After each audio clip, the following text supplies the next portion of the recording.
আসসালামু আলাইকুম। সম্মানিত হবু শিক্ষকগণ, আপনারা সবাই কেমন আছেন? আপনাদের জন্যই কিন্তু আমাদের এই বিশেষ প্রোগ্রাম, যা আমরা কিন্তু নিয়মিত শিক্ষক নিবন্ধন প্রিলির গণিত অংশের ব্যাখ্যাসহ সমাধান করছি এবং পাশাপাশি সম্পূর্ণ বেসিকটা আমরা ক্লিয়ার করে দেওয়ার চেষ্টা করছি।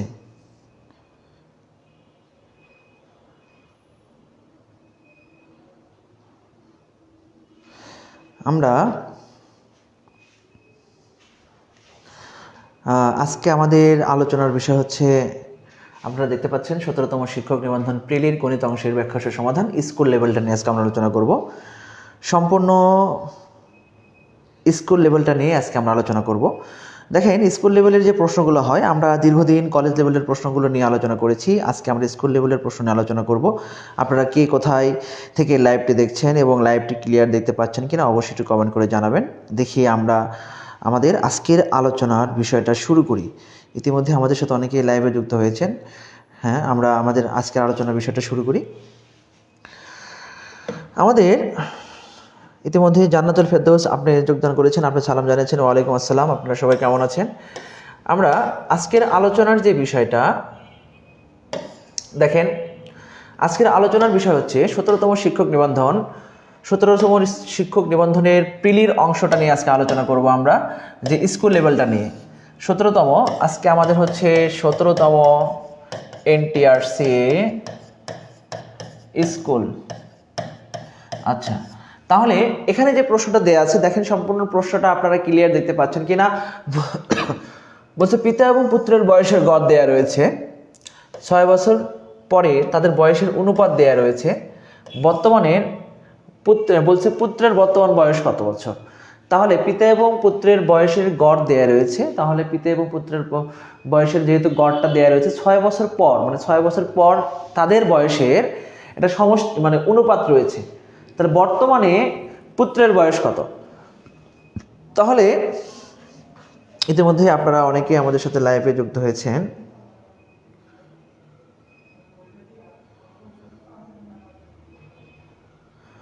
আপনাদেরকে সকলেকেই অসংখ্য ধন্যবাদ আমাদের সাথে যুক্ত হওয়ার জন্য। আপনাদের হাতে, আমাদের যাদের হাতে এই বইটি আছে, আপনারা কিন্তু আমাদের এই বইটি থেকে কিন্তু দেখতে পারেন যে এখান থেকে কিন্তু আমরা সরাসরি প্রশ্নগুলো কিন্তু যুক্ত করি এবং এখানে কিন্তু আমরা ব্যাখ্যা সহ সমাধান করা রয়েছে। এই বইটি কিন্তু আপনাকে 100 মার্কসের সম্পূর্ণ একটা যে সাধারণ জেনারেল যে অংশটা, সেই প্রস্তুতি নিতে কিন্তু আপনাকে এই বইটা সর্বোচ্চ সহযোগিতা করবে। তাহলে আপনাদের হাতে যাদের কাছে এই বইটি আছে, আপনারা চাইলে এই বই থেকে প্রশ্ন বের করতে পারেন, বই থেকে প্রশ্নটা বের করে দেখতে পারেন যে আসলে আমাদের প্রশ্ন প্ল্যানটা কেমন।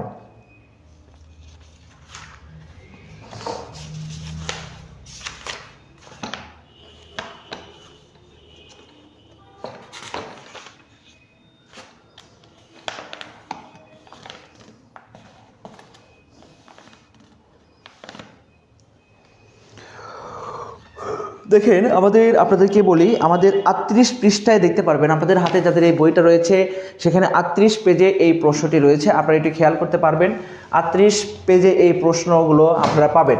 দেখেন, এখানে বলা আছে পিতা এবং পুত্রের বয়সের গড়। যখনই বয়সের গড় থাকবে তখনই কিন্তু আমরা বয়সের গড় থেকে সমষ্টিটা বের করে নিই। আমাদের প্রথম কাজ হচ্ছে পিতা এবং পুত্রের বয়সের মানে সমষ্টিটা আমরা নির্ণয় করব। পিতা এবং পুত্রের বয়সের সমষ্টি, বর্তমান বয়সের সমষ্টি। তো সমষ্টি যখন আমরা নির্ণয় করি, তাহলে এখানে যে গড় দেয়া থাকে সেই গড়টাকে আমরা গুণ করব কি দ্বারা? উপাত্তের সংখ্যা দ্বারা। এখানে উপাত্ত কয়টি উপাত্ত? 2টি উপাত্ত, একটা পিতা এবং একটি পুত্র, অর্থাৎ 2 দ্বারা আমরা গুণ করব। গুণ করলে এখানে আমরা পেয়ে যাব আমাদের সমষ্টি। এখন প্রশ্ন হচ্ছে 6 বছর পর তাদের বয়সের অনুপাত দেয়া রয়েছে। তাহলে বর্তমান থেকে 6 বছর পর যখন আমি যাব, তখন আমাকে এখানে লিখতে হবে 6 বছর পর পিতা ও পুত্রের বয়সের সমষ্টি। তাহলে 6 বছর পর যখন যাব, তখন বর্তমানের সাথে পিতার জন্য একটা 6 লাগাবো, পুত্রের জন্য একটা 6 লাগাবো। তাহলে সব মিলে এখানে আমাদের 72 বছর হবে।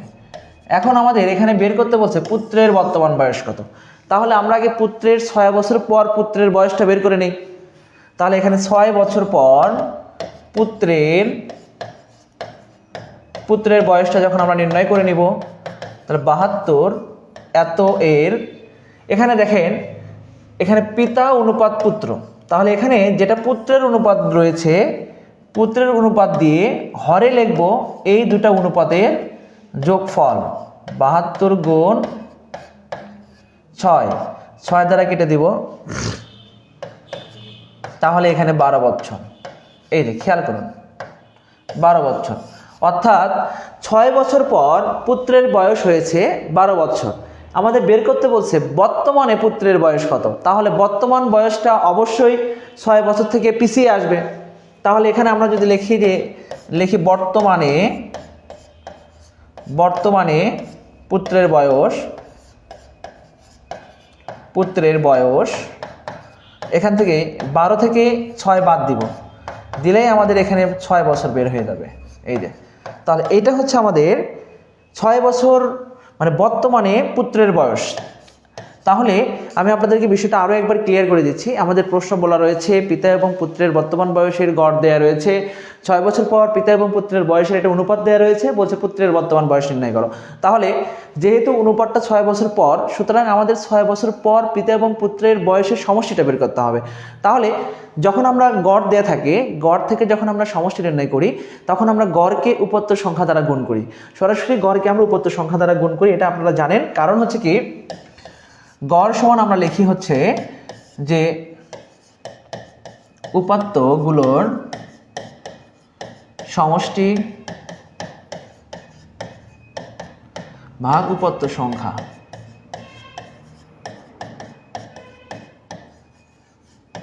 এই যে, তাহলে এখান থেকে আমরা সরাসরি লিখতে পারি উপাত্তগুলোর সমষ্টি,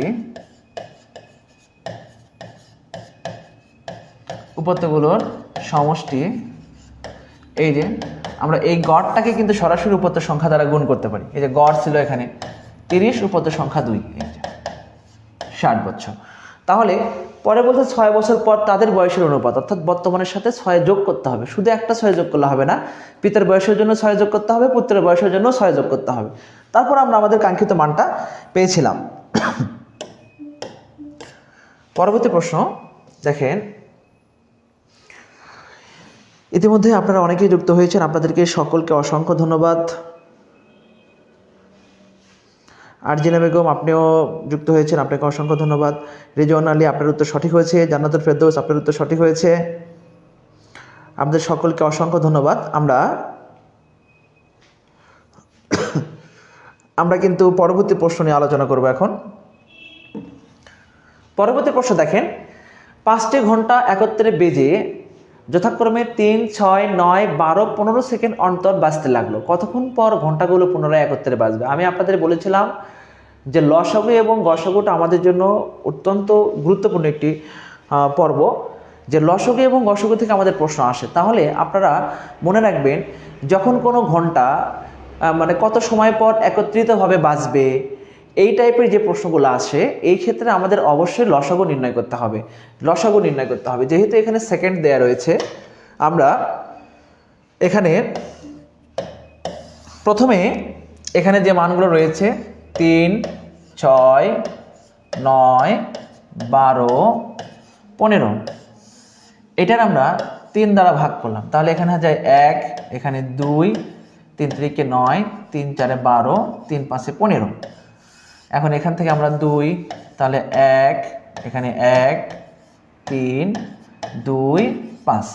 তাহলে আমাদের লসাগু হবে 3, 2, 3, 2, 5।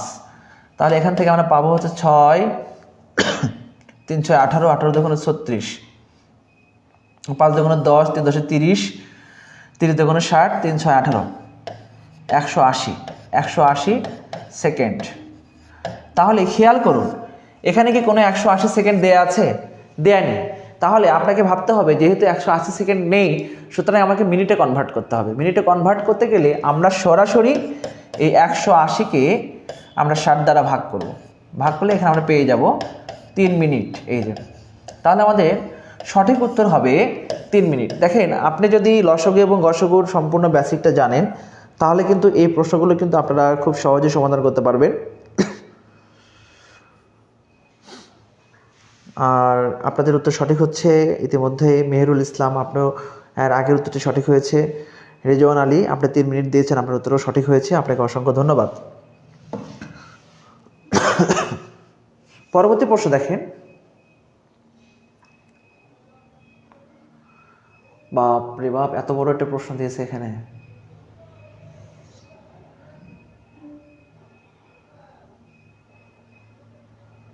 হ্যাঁ, দেখেন এখানে যে প্রশ্নটি আপনারা দেখতে পাচ্ছেন এটা কিন্তু একটি বিশাল বড় একটি প্রশ্ন। মানে এই প্রশ্নের আসলে আপনাদেরকে লেখা আছে, যদি 3 জন পুরুষ বা 5 জন বালক একটি কাজ 20 দিনে করতে পারে, তবে 4 জন পুরুষ এবং 10 জন বালক ওই কাজটি কত দিনে করতে পারবে। এখানে প্রশ্নটা একটু ভালো করে বোঝার চেষ্টা করুন। এখানে বলা রয়েছে 3 জন পুরুষ বা 5 জন বালক একটি কাজ 20 দিনে করতে পারে। তাহলে 3 জন পুরুষ বা 5 জন বালক একটি কাজ 20 দিনে করতে পারবে, 4 জন পুরুষ এবং 10 জন বালক ওই কাজটি কত দিনে করতে পারবে। তাহলে এই টাইপের যখন প্রশ্ন থাকবে, পুরুষ এবং বালকের যে অঙ্কগুলো থাকবে, তখন আমরা কিন্তু সেই অঙ্কগুলোকে কিন্তু আমরা চেষ্টা করব যে কোনো এক সাইটে আমরা রূপান্তর করার জন্য। অর্থাৎ জান্নাতুল ফেরদৌস, আপনার উত্তরটি সঠিক হয়েছে, আপনাকে অসংখ্য ধন্যবাদ।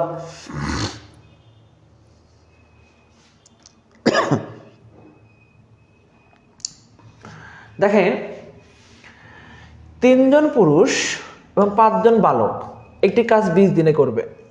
তাহলে আমরা এখানে এই যে 3 জন পুরুষ এবং 5 জন বালকের যে বিষয়টা, এই বিষয়টাকে একদম আমরা ক্লিয়ার করার চেষ্টা করব।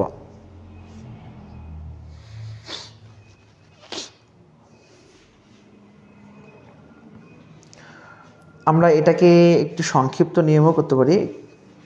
দেখি লাইভটা ক্লিয়ার দেখা যাচ্ছে।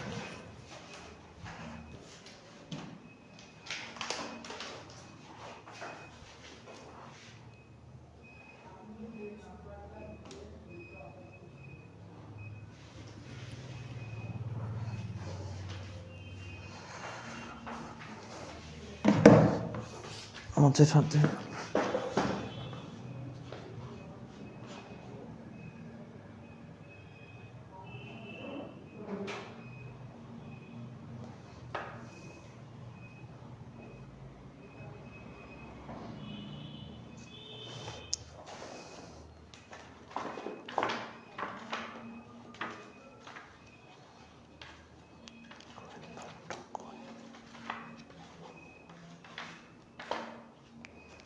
গণিত পার্থক্য আমাদের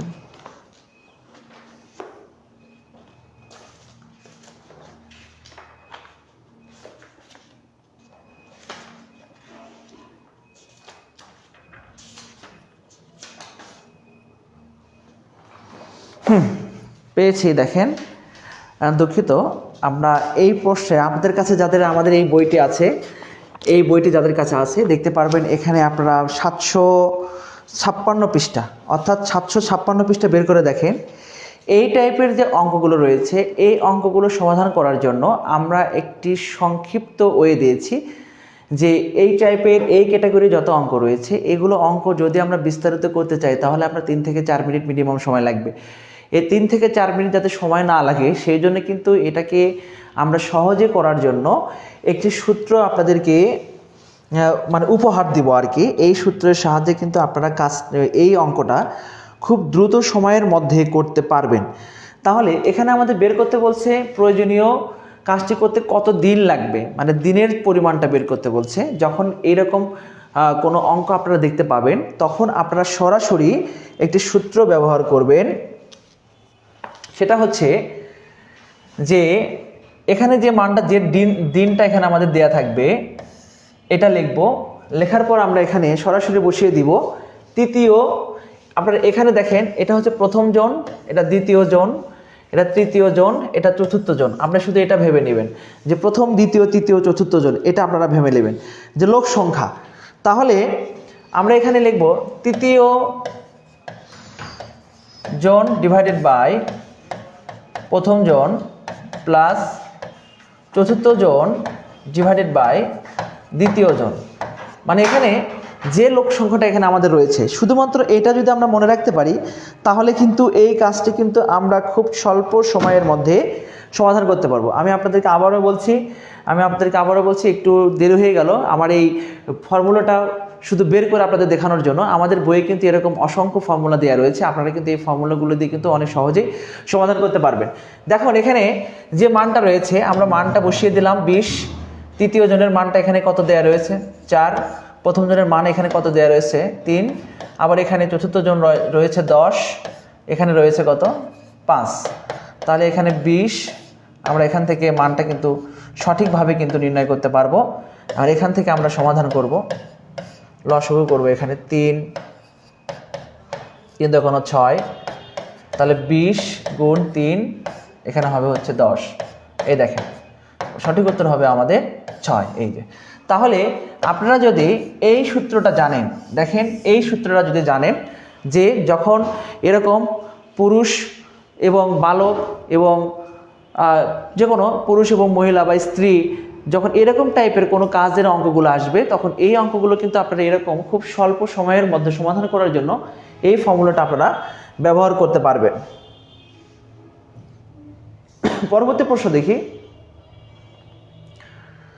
এখানে এই প্রশ্নটা দেখতে পাচ্ছি খুব ইজি একটি প্রশ্ন। 5% হারে 5,000 টাকার 2 বছরের সরল ও চক্রবৃদ্ধি সুদের পার্থক্য কত টাকা? তাহলে সরল সুদ এবং চক্রবৃদ্ধি সুদের যে পার্থক্যটা রয়েছে, সেই পার্থক্যটা কত টাকা সেটা আমাদের বের করতে বলছে। তাহলে আমরা জানি সরল মুনাফাকে প্রকাশ করি I সমান PRN দ্বারা, এবং চক্রবৃদ্ধি সুদকে আমরা প্রকাশ করি হচ্ছে চক্রবৃদ্ধি সুদ C মাইনাস P। C হচ্ছে চক্রবৃদ্ধি মূলধন, চক্রবৃদ্ধি মূলধনকে প্রকাশ করি P ইন্টু 1 প্লাস R⁴n। এখন এখান থেকে আমাদের চক্রবৃদ্ধি সুদ এবং সরল সুদ দুইটা নির্ণয় করতে হবে। নির্ণয় করে এই দুটার পার্থক্য নির্ণয় করতে হবে। পার্থক্য নির্ণয় করতে পারলে আমাদের সঠিক উত্তরটা চলে আসবে। তাহলে পি এর মানটা হচ্ছে কি আপনারা জানেন, পিটা হচ্ছে প্রিন্সিপাল বা আসল। এখানে যে মানটা দেয়া রয়েছে 5% হারে 5,000 টাকা 2 বছরের সরল মুনাফা, তাহলে এই 5,000 টাকাটা হচ্ছে আমাদের প্রিন্সিপাল বা আসল। এখানে যে আর এর যে মানটা রয়েছে এটা হচ্ছে 5%, অর্থাৎ আমরা লিখে ফেললাম এখানে। তারপর এখান থেকে আমরা দেখতে পাচ্ছি n সমান 2 বছর। এই যে, তাহলে এখান থেকে আমরা এই মানগুলো বসিয়ে দিব। এই যে 0 কেটে দিব, তারপর এখান থেকে আমরা মানটা নির্ণয় করব 250। তাহলে এখানে আবার সঠিক উত্তরটা আমরা পেয়ে যাচ্ছি। তাহলে সেম ভাবে এখানে আমরা মানটা বসিয়ে দিব, দিয়ে মান নির্ণয় করব, নির্ণয় করে এই মান থেকে এই মানটা বিয়োগ করব। বিয়োগ করলে আমাদের সঠিক উত্তরটা চলে আসবে। আপনাদেরকে অসংখ্য ধন্যবাদ, আপনারা আমাদের সাথে লাইভে যুক্ত আছেন। আমরা আমাদের পরবর্তী প্রশ্নটা দেখি।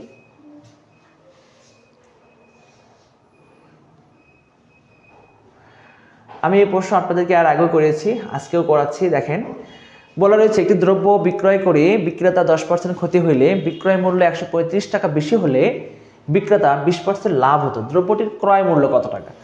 যখন এই টাইপের প্রশ্ন আসে তখন এই প্রশ্নটাকে আমরা যেভাবে সমাধান করি সেটা হচ্ছে, আমরা যদি এটাকে সংক্ষিপ্তভাবে সমাধান করি যে দ্রব্যটির ক্রয় মূল্য কত, ক্রয়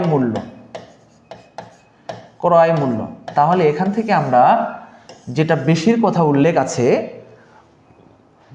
তখন আমরা এই মানটাকে 100 দ্বারা গুণ করি এবং হরে লিখি হচ্ছে লাভ এবং ক্ষতি। এই লাভ এবং ক্ষতি এর ব্যবধান, অর্থাৎ 20% লাভে বিক্রয় মূল্য 120 টাকা, 10% লাভে ক্ষতি হচ্ছে 90 টাকা। তাহলে এই 120 এবং এই 90 এর ব্যবধানটা লিখি। লেখার পর এখান থেকে আমরা লিখলাম 135 গুণ 100। তাহলে এখানে হবে হচ্ছে, আমরা কিন্তু এখান থেকে আমাদের সঠিক উত্তরটা কিন্তু পেয়ে যাব।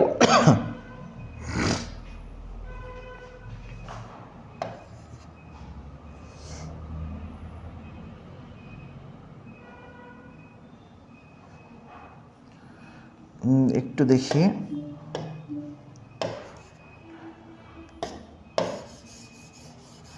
আমরা মানটা সমাধান করে নিই একটু। 135। আচ্ছা, তাহলে এখানে হবে হচ্ছে 0, 9 আর 3 12। তাহলে এখান থেকে যদি আমরা এই 0 এবং এই 0 কেটে দিই, 3 দ্বারা যদি কেটে দিই এখানে, তাহলে হবে হচ্ছে 3 4 12, থাকবে 1, 15, 3 5 15। তাহলে 45 গুণ 10, আমাদের সঠিক উত্তর হবে 450। এই যে, তাহলে এটা হচ্ছে আমাদের সংক্ষিপ্ত নিয়ম। আমরা কিন্তু এটা চাইলে বড় নিয়মের সাহায্য করতে পারি, কিন্তু আমরা এটা সম্পূর্ণ সংক্ষিপ্ত নিয়মের মাধ্যমে দেখালাম যে আমরা যে নিয়মটার মাধ্যমে সমাধান করতে পারি। আমরা যখন বিস্তারিত করব, বিস্তারিত আমি আর আগের ক্লাসে আপনাদের করিয়েছি, সুতরাং আজকে আমি সংক্ষিপ্তটা দেখিয়ে দিলাম যে ক্রয় মূল্য আমরা কিভাবে নির্ণয় করব। দেখেন, বলছে দুটি বৃত্তের ব্যাসার্ধের অনুপাত দেওয়া থাকলে তাদের ক্ষেত্রফল কি হবে। এটা আমরা এর আগে অনেকবার করেছি, আজকে আরও একবার একটু দেখে নেই। আমরা আজকে আলোচনা করছি 17তম শিক্ষক নিবন্ধন প্রিলির স্কুল লেভেলটা নিয়ে, যে 17তম স্কুল। তাহলে এখানে যখন ব্যাসার্ধর অনুপাত দেওয়া থাকবে, তখন এই ব্যাসার্ধর অনুপাতকে আমরা স্কোয়ার করে দেব 9:4। এই যে সঠিক উত্তর। জাস্ট আমরা যে ব্যাসার্ধের অনুপাত দেওয়া থাকবে, সেই ব্যাসার্ধের অনুপাত দ্বয়কে আমরা বর্গ করব। বর্গ করলে আমাদের সঠিক উত্তরটা আমরা পেয়ে যাব। পরবর্তী প্রশ্ন একটু আলোচনা করি। এখানে বলছে যে এত টাকা এত অনুপাতে ভাগ করে দেওয়া হলে বৃহত্তর ও ক্ষুদ্রতর অংশের পার্থক্য কত টাকা হবে। তাহলে বৃহত্তর এবং ক্ষুদ্রতম অংশ আমাদের নির্ণয় করতে হবে। খুবই ইজিভাবে নির্ণয় করব। এখানে বৃহত্তম অংশ এবং ক্ষুদ্রতম অংশ নির্ণয় করার জন্য আমরা অনুপাত সমানুপাতের যে প্রক্রিয়াটা রয়েছে সেই প্রক্রিয়াটা ব্যবহার করব। এখানে যদি আমরা লিখি বৃহত্তর অংশ, তাহলে বৃহত্তর অংশ যখন লিখব, এখানে রয়েছে এইটা বৃহত্তর অনুপাতটা রয়েছে কত, এখানে আমরা লিখে দিলাম, এখানে হচ্ছে কত 2, 3, 4, 5। ওকে, তাহলে এখানে 5 লিখলাম। তাহলে এখান থেকে পাবো 9, 9 3 12, 12 14। এই যে, তাহলে আমরা কিন্তু আমাদের মানটা পেয়েছি। এখন এখান থেকে আমরা সমাধান করব, সমাধান করে কিন্তু আমরা আমাদের মানটা নির্ণয় করব।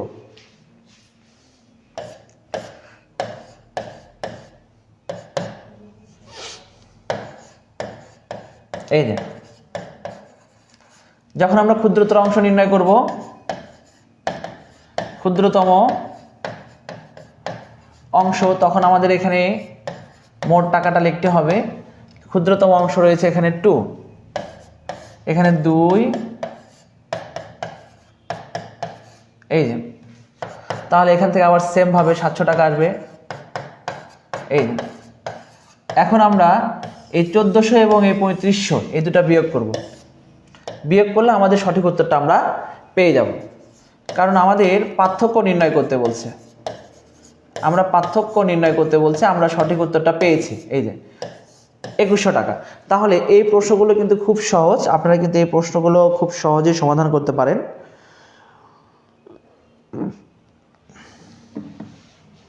আমরা পরবর্তী প্রশ্ন দেখি।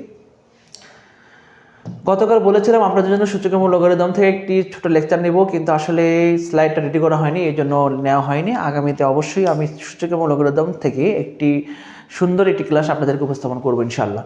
এখানে আমরা বরাবরের মতে আজকেও দেখতে পাচ্ছি 17তম শিক্ষক নিবন্ধন স্কুল লেভেলের যে প্রশ্নটা রয়েছে, অর্থাৎ 17তম স্কুল, এখান থেকে আমরা দেখতে পাচ্ছি লগারিদম থেকে একটি প্রশ্ন এসেছে। তাহলে এখানে রয়েছে কি, আমরা লগারিদমের বেসিকটা জেনেছিলাম যে লগ, বেজ এবং মান যখন সেম হবে তখন তার মানটা হবে 1, এটা আমরা জেনেছি। এবং আমরা এটাও জেনেছি যে লগ, বেজ এবং মান যদি তার পাশে কোনো মান থাকে পাওয়ার হিসেবে, তাহলে সেই ক্ষেত্রে আমাদের পাওয়ার যে মানটা থাকে সেই মানটাই উত্তর হয়। এটা আমরা এর আগে জেনেছি। কারণ হচ্ছে কি, এই পাওয়ারটা সরাসরি সামনে চলে আসবে, তাহলে এখানে থাকবে হচ্ছে লগ, বেজ এবং মান। তাহলে এইটা এবং বেজ এবং মান যখন মিলে যাবে তখন তার মানটা হবে 1। তাহলে আমরা এখানে সঠিক উত্তর লিখতে পারি আমরা বি। এই যে, তাহলে এই প্রক্রিয়ার সাহায্যে কিন্তু আমরা এটার সঠিক উত্তর কিন্তু আমরা সমাধান করতে পারবো। দেখেন এখানে লেখা রয়েছে লগ বর্গমূল 3, এখানে শুধু 3 রয়েছে, এখানে রয়েছে লগ 4, এখানে রয়েছে 2। তাহলে এখান থেকে আমরা লিখব লগ বর্গমূল 3 একটা বর্গমূল 3 লিখে একটি স্কোয়ার দেবো। খেয়াল করুন, কারণ এই স্কোয়ার এবং বর্গমূল কেটে যাবে। কেন স্কোয়ার বর্গমূল করলাম? কারণ হচ্ছে বেসটা রয়েছে বর্গমূল 3, সুতরাং আমাদের মানে মানটাকেও বর্গমূল 3 করতে হবে। এর জন্য যদি আমাদের স্কোয়ার নিয়ে আসতে হবে, কোনো সমস্যা নেই। আমরা এখানে দেখতে পাচ্ছি এখানে লগ 4 রয়েছে, কিন্তু এখানে 2 রয়েছে, তাহলে এখান থেকে বর্গমূল 4 করলেই আমাদের সঠিক উত্তরটা পেয়ে যাব, কারণ 4কে বর্গমূল করলেই আমরা 2 পেয়ে যাচ্ছি। এখন এই 2টাকে আমরা সামনে দিব, অর্থাৎ বেজ এবং মান মিলে গেছে, তার মানটা হবে 1। এবার খেয়াল করুন, এখানে লগ বেস 4, তাহলে 4টাকে এই পাওয়ারটা বর্গমূলটাকে আমরা হাফ করে দিয়েছি। দেখেন, এখন এখানে লিখতে পারি 2, বেজ এবং মান সমান, তাহলে সঠিক উত্তর হবে হাফ। আমরা যদি এখানে 2 লসাগু করি, তাহলে এখানে হবে 4 প্লাস কত 1, অর্থাৎ 5/2। সঠিক উত্তর হবে আমাদের 5/2। তাহলে এই যে লগারিদমের যে প্রশ্নগুলো, এই লগারিদমের প্রশ্নগুলো যে কত সহজে, হ্যাঁ আমরা স্কুল 2 এর ম্যাথগুলো সলভ করাবো, ঝর্ণা পারবেন আপনি বলেছেন। আমরা ধারাবাহিকভাবে সমাধান করে যাচ্ছি কলেজ, স্কুল লেভেল 2, অর্থাৎ 18তম শিক্ষক নিবন্ধন থেকে 6ষষ্ঠতম শিক্ষক নিবন্ধন পর্যন্ত প্রত্যেকটি প্রশ্নে আমরা ব্যাখ্যা সহ সমাধান করব এবং প্রত্যেকটি প্রশ্নে আলোচনা করার চেষ্টা করবো ইনশাআল্লাহ। আপনারা অবশ্যই আমাদের পাশে থাকবেন।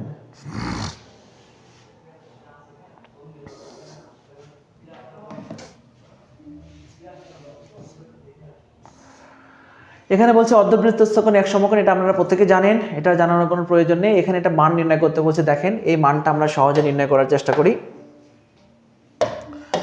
এই মানটা নির্ণয় করার জন্য আমরা একটু বেসিকটা ক্লিয়ার করি। আমরা জানি যে বর্গমূল a ইন্টু বর্গমূল b যদি থাকে, এটাকে আমরা এভাবে লিখতে পারি বর্গমূল ab, এভাবে লিখতে পারি। অর্থাৎ একই মান বা একাধিক মান যদি বর্গমূল যুক্ত অবস্থায় থাকে, তাহলে সবগুলোকে একটা বর্গমূলের ভিতরে আমরা ঢুকাই দিতে পারবো, এটা আমরা পারি। সেই ক্ষেত্রে আমরা এখান থেকে দেখতে পাচ্ছি যে বর্গমূল 3 ইন্টু বর্গমূল 5 রয়েছে, তাহলে এটার পাওয়ার রয়েছে কত 4। আমরা এটাকে একটা বর্গমূলের মধ্যে দিয়ে দিতে পারি এভাবে 3 ইন্টু 5, তাহলে আমরা এখানে লিখতে পারি 3 × 5 = 15। এই বর্গমূলের জন্য একটা এখানে হাফ দিয়ে দিলাম, পাওয়ার হিসেবে 4 আছে, আমরা এখানে কেটে দিব 2। তাহলে এখানে 15কে যখন আমরা বর্গ করব, তখন আমরা বলতেই পারি এটার উত্তর হবে 225, কারণ 15 এবং 15 গুণ করলে তার মানটা হবে 225। এটা আপনারা প্রত্যেকেই জানেন, না জেনে নেবেন। আর যদি তাও না জানেন, তাহলে সংক্ষেপে করার জন্য একটা উপায় রয়েছে। এটি খেয়াল করুন, যখন একক স্থানীয় অঙ্ক 5 থাকবে, তখন সেই মানগুলোকে আমরা যেভাবে বর্গ করব, কিভাবে বর্গ করব, এখানে যে মানটা রয়েছে এই মানটাকে স্কোয়ার করব, 5 × 5 = 25। এখানে যে মানটা রয়েছে তার সাথে 1 যোগ করব, 1-এর সাথে 1 যোগ করলে হবে 2, এই 2 এবং এই 1 গুণ করলে হবে কত 2, তাহলে সঠিক উত্তর হচ্ছে 225। আমি যদি আরেকটি ক্লিয়ার করি, খেয়াল করুন, এখানে 4, 5 রয়েছে, তাহলে 5কে যখন আমরা স্কোয়ার করব 5 × 5 = 25, 4-এর সাথে 1 যোগ করব, 4 যোগ 1 সমান কত 5, এই 5 এবং এই 4 গুণ করব, 4 × 5 = 20। এই যে, তাহলে এই প্রক্রিয়ার মাধ্যমে কিন্তু আপনারা একক স্থানীয় অঙ্ক যদি আপনার 5 থাকে, সেই ক্ষেত্রে আপনারা 100 পর্যন্ত, অর্থাৎ 95 পর্যন্ত যেগুলোতে আপনার একক স্থানীয় অঙ্ক 5 রয়েছে, এগুলো কিন্তু আপনারা এই প্রক্রিয়ার সাহায্যে সমাধান করতে পারবেন। পরবর্তী প্রশ্ন দেখেন, এটা আমাদের মান নির্ণয় করতে বলছে। a² + 1/a² এর মান মানে 51 দেয়া রয়েছে। আমরা এখান থেকে যদি সমাধান করি এই জায়গা থেকে, তাহলে এখান থেকে আমরা লিখতেই পারি যে a - 1/a² + 2ab। এই যে দেখেন, আমাদের মানটা চাচ্ছে মাইনাসের মানটা আমরা নিয়ে এসেছি অটো। জাস্ট একটা সূত্র যদি আমরা জানতে পারি, এখানে a - 1/a² 2 বাদ দিয়ে দিলাম, তাহলে এখান থেকে a - 1/a ± বর্গমূল 49, অর্থাৎ এখানে ±7 বসিয়ে দেবে। যেহেতু ± দেওয়া আছে অপশনে, সুতরাং আমাদের অবশ্যই ± বসিয়ে দিতে হবে। তাহলে বীজগণিত রাশির অঙ্কগুলো করার জন্য আপনাদের সূত্র জানার কোনো বিকল্প নেই, আপনাদের অবশ্যই সূত্রগুলো সম্পর্কে ভালো ধারণা রাখতে হবে।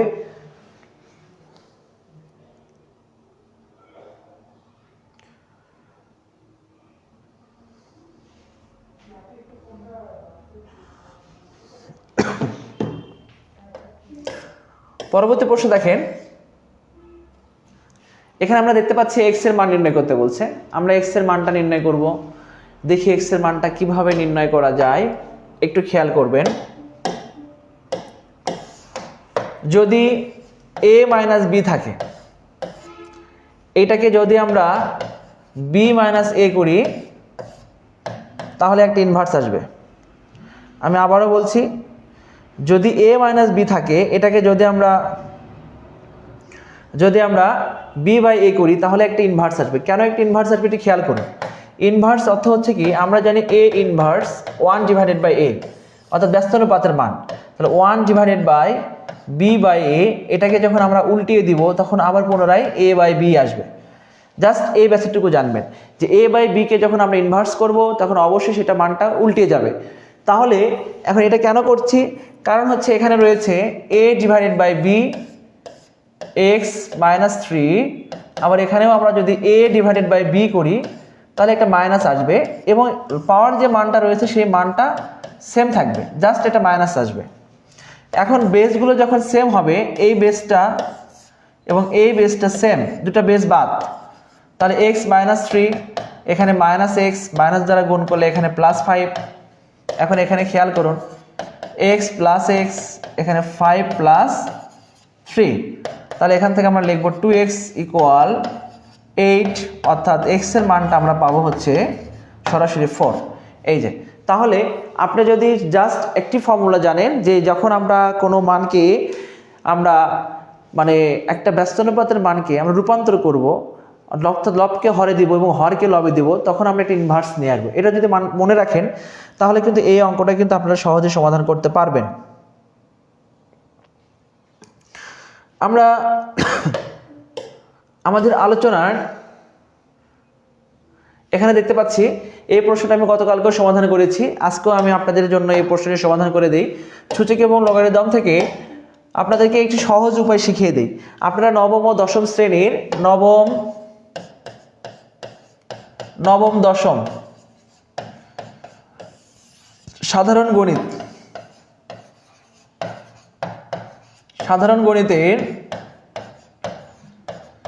গণিতের 4.1 এবং 4.2 যতগুলো অঙ্ক রয়েছে উদাহরণ সহ সবগুলো করে ফেলবেন কষ্ট হলেও। তাহলে আমি আশা করি এখান থেকে সূচক এবং লগারিদম থেকে যে কোনো অঙ্ক আপনারা সমাধান করতে পারবেন। ব্যাখ্যা সহ 4.1 এবং 4.2 এর যত অঙ্ক রয়েছে সবগুলো অঙ্ক আপনারা সমাধান করে ফেলবেন। এটা যদি বই না থাকে তাহলে আপনারা PDF ডাউনলোড করে নেবেন, ডাউনলোড করে নিয়ে সমাধান করবেন। আর যদি আপনাদের মনে হয় যে কোনো হেল্প লাগবে তাহলে অবশ্যই আপনারা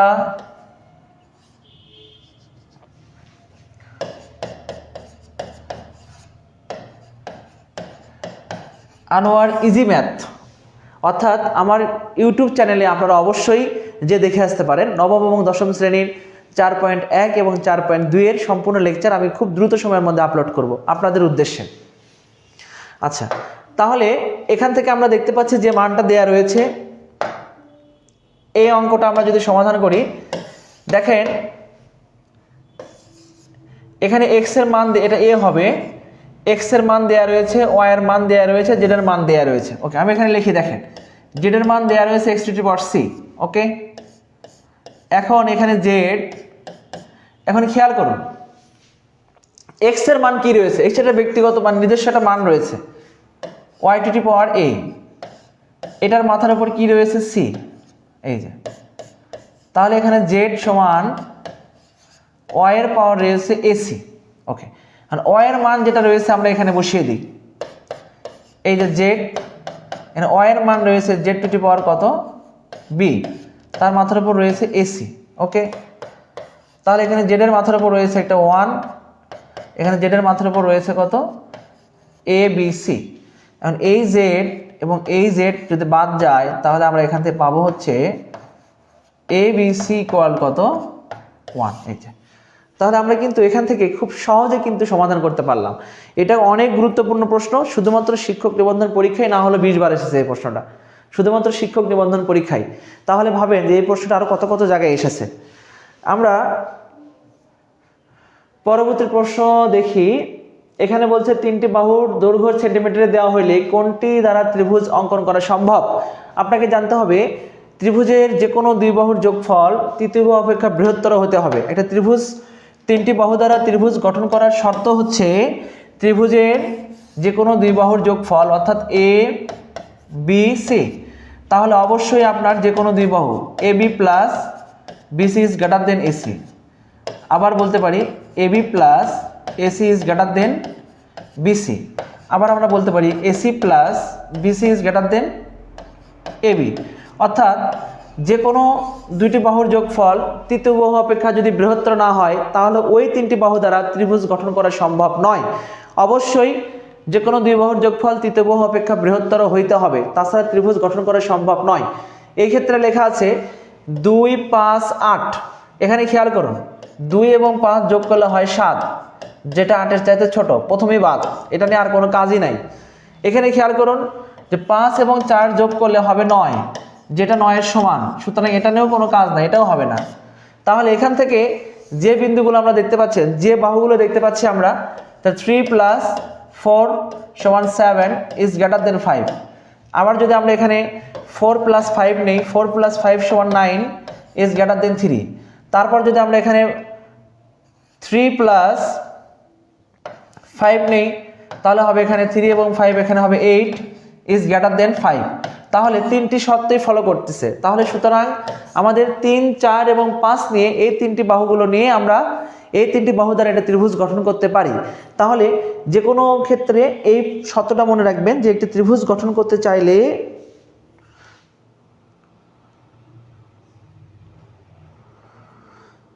অবশ্যই ত্রিভুজের তিনটি বাহুর দেয়া থাকলে ত্রিভুজ গঠন করা সম্ভব। কখন? যখন ত্রিভুজের যে কোনো দুইটি বাহুর যোগফল তৃতীয় বাহু অপেক্ষা বৃহত্তর হবে। আমরা পরবর্তী প্রশ্ন সমাধান করি।